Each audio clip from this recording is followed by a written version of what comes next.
بسم اللہ الرحمن الرحیم۔ السلام علیکم ویورز۔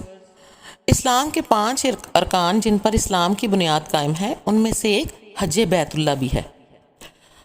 اب ہم اس چیز پر بات کریں گے کہ حج کس پر فرض ہے۔ اس ویڈیو میں آپ کو بتاؤں گی کہ حج کس پر فرض ہے، حج کی کتنی قسمیں ہیں، اور ان میں سے حج کی جو قسمیں ہیں ان میں سے ایک قسم پر ہم تفصیلی بات کریں گے کہ یہ حج کس طرح ادا کیا جاتا ہے۔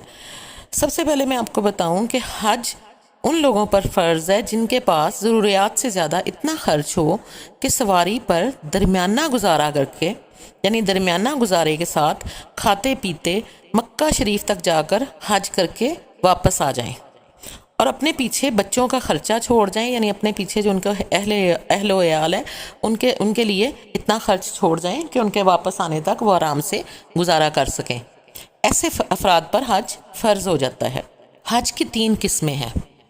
اول یہ کہ صرف حج کی نیت کریں اور اسی کا احرام باندھیں، عمرے کو حج کے ساتھ جمع نہ کریں۔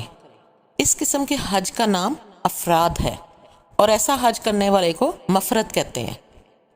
دوسری صورت یہ ہے کہ حج کے ساتھ عمرہ بھی کرے اور احرام بھی دونوں کا ایک ساتھ باندھے، اس کا نام قران ہے، اور ایسا حج کرنے والے کو قارن کہتے ہیں۔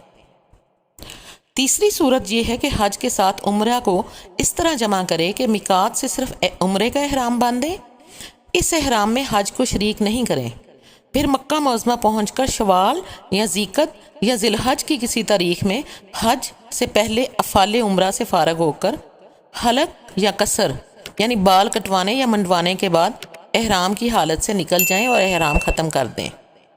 پھر 8ویں ذی الحج کو مکہ معظمہ سے حج کا احرام باندھیں۔ اس حج کا نام تمتع ہے، اور ایسا حج کرنے والے کو متمتع کہتے ہیں۔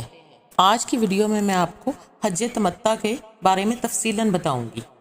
تمتع کے لغوی معنی ہے کچھ وقت تک فائدہ اٹھانا۔ حج تمتع یہ ہے کہ آدمی ایک ہی سفر میں عمرہ اور حج دونوں کرے، کہ لیکن اس طرح کے دونوں کے احرام الگ الگ باندھے۔ اپنے وطن سے صرف عمرے کا احرام باندھ کر جائے، اور عمرہ کر لینے کے بعد احرام کھول کر ان ساری چیزوں سے فائدہ اٹھائے جو احرام کی حالت میں ممنوع ہو گئی تھیں، پھر حج کا احرام باندھ کر حج ادا کرے۔ اس حج میں چونکہ عمرہ اور حج کی درمیانی مدت میں احرام کھول کر حلال چیزوں سے فائدہ اٹھانے کا کچھ وقت مل جاتا ہے، برخلاف حج قران کے کہ اس میں حج اور عمرہ کے درمیان احرام کھولنے کی سہولت حاصل نہیں ہوتی، اس لیے اس حج کو حج تمتع کہتے ہیں۔ حج تمتع کرنے کا اجمالی طریقہ یہ ہے کہ حج تمتع کرنے والا میقات یا اس سے پہلے عمرے کی نیت سے احرام باندھ کر حج کے مہینوں میں عمرہ کرے گا۔ عمرے سے فارغ ہونے کے بعد حلق یا قصر کروانے کے بعد حلال ہو جائے گا۔ پھر 8 ذی الحج کو حرم میں حج کا احرام باندھے گا، اور 10 ذی الحج کو رمی، قربانی اور حلق یا قصر کروا کر حلال ہو جائے گا۔ 10 سے 12 ذی الحج کے درمیان ایک مرتبہ طواف زیارت اور 3 دن یعنی 10، 11 اور 12 ذی الحج کی رمی کرنے سے حج تمتع مکمل ہو جائے گا۔ مکہ مکرمہ سے واپسی کے وقت طواف وداع کرنا ہوگا۔ حج تمتع کرنے کا تفصیلی طریقہ یہ ہے کہ میقات یا اس سے پہلے عمرہ کی نیت سے احرام باندھ کر حج کے مہینوں یعنی شوال، ذیقت اور ذی الحج کا پہلا عشرہ میں عمرہ کیا جائے۔ عمرے کا طریقہ یہ ہے کہ مکہ مکرمہ آ کر طواف کرے، یعنی بیت اللہ کے 7 چکر لگائے، ہر چکر حجر اسود سے شروع کرے اور اسی پر ختم کرے۔ ہر چکر کے شروع میں حجر اسود کا استلام کرے، اور 7ویں چکر سے فارغ ہو کر 8ویں مرتبہ حجر اسود کا استلام کرے۔ استلام کا مطلب یہ ہے کہ اگر ممکن ہو تو حجر اسود کو بوسہ دیا جائے، اور اگر براہ راست بوسہ دینا ممکن نہ ہو تو ہاتھوں کے ذریعے سے حجر اسود کو چھو کر اپنے ہاتھوں کا بوسہ لیا جائے۔ اگر یہ بھی ممکن نہ ہو یا حالت احرام میں حجر اسود پر لگی خوشبو لگنے کا اندیشہ ہو تو دور سے حجر اسود کی طرف ہاتھوں سے اشارہ کر کے پھر ہاتھوں کا بوسہ لیا جائے۔ طواف کے بعد 2 رکعت نماز پڑھنا واجب ہے۔ یہ 2 رکعت کعبہ کی طرف منہ کر کے مقام ابراہیم کو سامنے رکھ کر پڑھے، یعنی مقام ابراہیم کے سامنے یہ نماز پڑھے۔ لیکن اگر مقام ابراہیم کے قریب رش زیادہ ہو تو مسجد حرام میں کسی بھی جگہ ادا کر لے۔ پھر زمزم پی کر سعی کے لیے جائے۔ سعی صفا سے شروع کرے، مروہ تک 1 چکر، پھر مروہ سے صفا تک دوسرا چکر، اسی طرح 7 چکر لگائیں۔ اس کے بعد مسجد حرام میں آ کر 2 رکعت پڑھیں۔ یہ 2 رکعت ادا کرنا مستحب ہے، واجب نہیں ہے۔ اگر یہ 2 رکعت ادا نہیں کی تو بھی عمرہ مکمل ہو گیا۔ ان کے چھوڑنے پر کوئی دم لازم نہیں ہوگا، نہ ہی کراہت لازم آئے گی۔ اس کے بعد حلق کروائے۔ اب عمرہ مکمل ہو گیا، اب احرام کھول دیں اور اپنے کپڑوں میں رہیں، کیونکہ احرام کی پابندیاں ختم ہو چکی ہیں۔ اس کے بعد مکہ مکرمہ میں قیام کریں یا کسی اور جگہ جانا چاہیں تو جائیں، مگر اپنے وطن نہ جائیں۔ مکہ مکرمہ میں رہتے ہوئے بڑی عبادت طواف ہے، اس لیے جتنا وقت فرض، واجب اور سنت ادا کرنے کے بعد بچے وہ طواف میں لگانے کی کوشش کریں اور حرم پاک میں زیادہ سے زیادہ وقت گزاریں۔ اگر اس دوران مزید عمرے کرنا چاہیں تو وہ بھی کر سکتے ہیں۔ پھر جب حج کا وقت یعنی 8 ذی الحج آ جائے تو غسل کر کے حج کا احرام باندھ لیں۔ اس کے بعد مینا چلے جائیں۔ 8 ذی الحج کو ظہر سے لے کر 9 ذی الحج کے سورج نکلنے تک مینا میں رہیں۔ 9 ذی الحج کو سورج نکلنے کے بعد عرفات روانہ ہو جائیں۔ اگر مکتب والے اس سے پہلے لے جائیں تو پہلے چلے جائیں، کوئی حرج نہیں۔ زوال سے پہلے عرفات پہنچ جائیں۔ مکتب والے زیادہ تر بہت صبح سویرے یعنی یا پھر رات کو ہی عرفات کے میدان میں آپ کو لے جاتے ہیں۔ تو آپ نے جب اٹھیں تو آپ جلد از جلد صبح اٹھ کر آپ سب سے پہلے کوشش کریں کہ آپ صبح جلدی بیدار ہوں اور ناشتہ وغیرہ سے فارغ ہو کر آپ مسجد نبرہ میں چلے جائیں تاکہ آپ وہاں آرام سے بیٹھ کر حج کا خطبہ سن سکیں اور نماز پڑھ سکیں۔ اور اگر آپ لیٹ جائیں گے تو پھر آپ کو مسجد نمرہ کے اندر جگہ نہیں ملے گی، بلکہ آپ کو عرفات کے میدان میں ہی باہر ہی نماز ادا کرنی ہوگی۔ اس دن آپ کو عرفات کی حدود میں رہنا بہت لازم ہے۔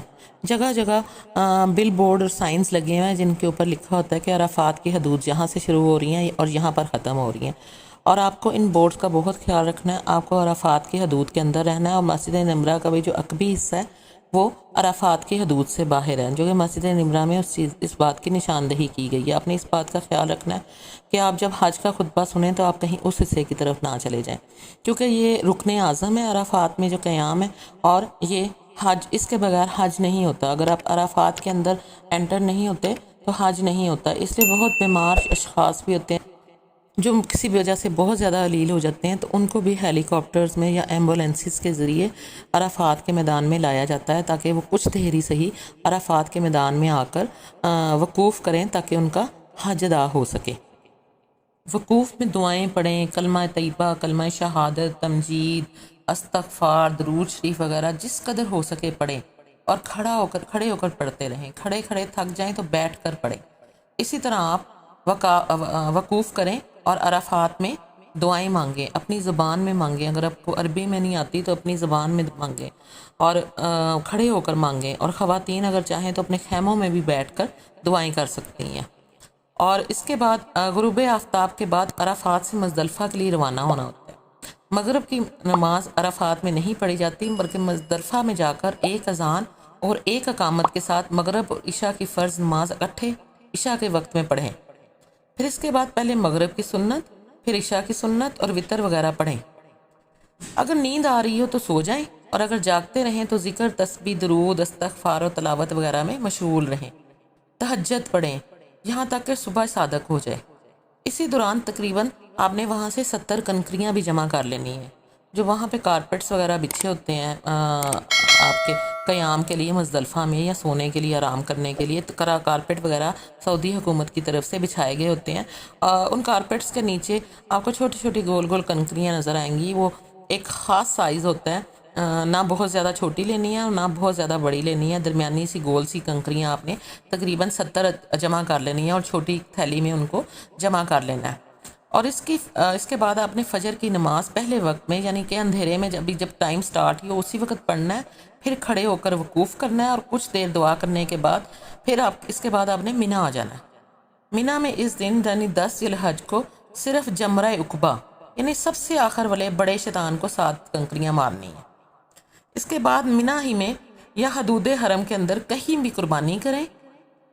قربانی کا جو آج کل سسٹم ہے وہ حکومت کی طرف سے ہوتا ہے، اور جب آپ کنکریاں مار کر اگر آپ حرم شریف جاتے ہیں یا اپنے خیمے میں واپس آ جاتے ہیں تو آپ کے موبائل پر SMS آتا ہے، عربی زبان میں ہوتا ہے زیادہ تر وہ میسج، تو وہ قربانی کا میسج ہوتا ہے۔ اس میسج کے وصول ہونے کے بعد سر منڈوائیں اور سر منڈوانے کے بعد احرام کی ساری پابندیاں ختم ہو جائیں گی سوائے ازدواجی تعلق قائم کرنے کے۔ بیوی طواف زیارت کے بعد حلال ہوگی۔ اب احرام کھول کر سلے ہوئے کپڑے پہن کر مکہ مکرمہ آ جائیں اور طواف زیارت کریں۔ یہ طواف فرض ہے۔ اگر حج کا احرام باندھنے کے بعد نفلی طواف کے بعد سعی نہ کی تو اب طواف زیارت کے بعد سعی بھی کریں، پھر اس کے بعد منی واپس آ جائیں۔ رات کو منی میں رہیں۔ صبح یعنی 11 ذی الحج کی صبح اٹھ کر زوال کے بعد ترتیب سے سب سے پہلے والے شیطان کو الگ الگ 7 کنکریاں مار کر ایک طرف ہو کر دعا کریں، پھر دوسرے شیطان کو اسی طرح 7 کنکریاں مار کر کچھ دور کھڑے ہو کر دعا کریں، پھر تیسرے شیطان کو 7 کنکریاں ماریں، لیکن آپ نے وہاں کھڑے ہو کر دعا نہیں کرنی بلکہ دعا کیے بغیر ہی واپس آ جانا ہے۔ بہنوں اور بھائیوں یاد رکھیے گا کہ آپ نے تیسرے شیطان کو جب 7 کنکریاں مارنی ہیں تو اس کے بعد آپ نے دعا نہیں کرنی۔ یہ رات بھی منی میں گزارنی ہے اور صبح یعنی 12 ذی الحج کی صبح کو پھر زوال کے بعد اسی طرح تینوں شیطانوں کو 7 کنکریاں ماریں۔ اب اگر 12 ذی الحج کو ہی مکہ مکرمہ واپس جانا چاہتے ہیں آپ تو جا سکتے ہیں، اور اگر 13 ذی الحج کی صبح صادق تک منی میں آپ رکیں گے تو 13 ذی الحج کی رمی یعنی شیطان کو کنکریاں مارنا یہ عمل آپ کو کرنا ہوگا۔ 10 سے 12 ذی الحج کے اندر طواف زیارت ضرور کرنا ہے، ورنہ 12 کے بعد طواف زیارت کرنے کی صورت میں تاخیر کی وجہ سے ایک دم لازم ہو جائے گا۔ دم کے معاملے میں یعنی دم کیا ہوتا ہے، صدقہ کیا ہوتا ہے اور سا کیا ہوتا ہے، اس پر میں نے ایک ویڈیو بنائی ہے جس کا لنک اوپر رائٹ سائڈ پر آ رہا ہے، آپ اس کو کلک کر کے وہ ویڈیو دیکھ سکتے ہیں۔ بہرحال یہ تمام افعال کرنے سے حج مکمل ہو جاتا ہے۔ مکہ مکرمہ سے واپس آتے وقت طواف وداع ضرور کرنا ہے آپ نے، یہ طواف واجب ہے۔ میری دعا ہے کہ اللہ تعالیٰ آپ کا حج، عمرہ اور دیگر تمام عبادات قبول فرمائے اور آپ سب اللہ تعالیٰ کی امان میں رہیں۔ اپنا اور اپنوں کا بہت خیال رکھیے گا۔ اگر میری یہ ویڈیو آپ کو اچھی لگی ہو تو اس کو لائک کر دیجیے گا، اس کو اپنے عزیز و اقارب اور دوستوں کے ساتھ شیئر کر دیجیے گا اور میرے چینل کو سبسکرائب کر دیجیے گا۔ جزاک اللہ، اللہ حافظ۔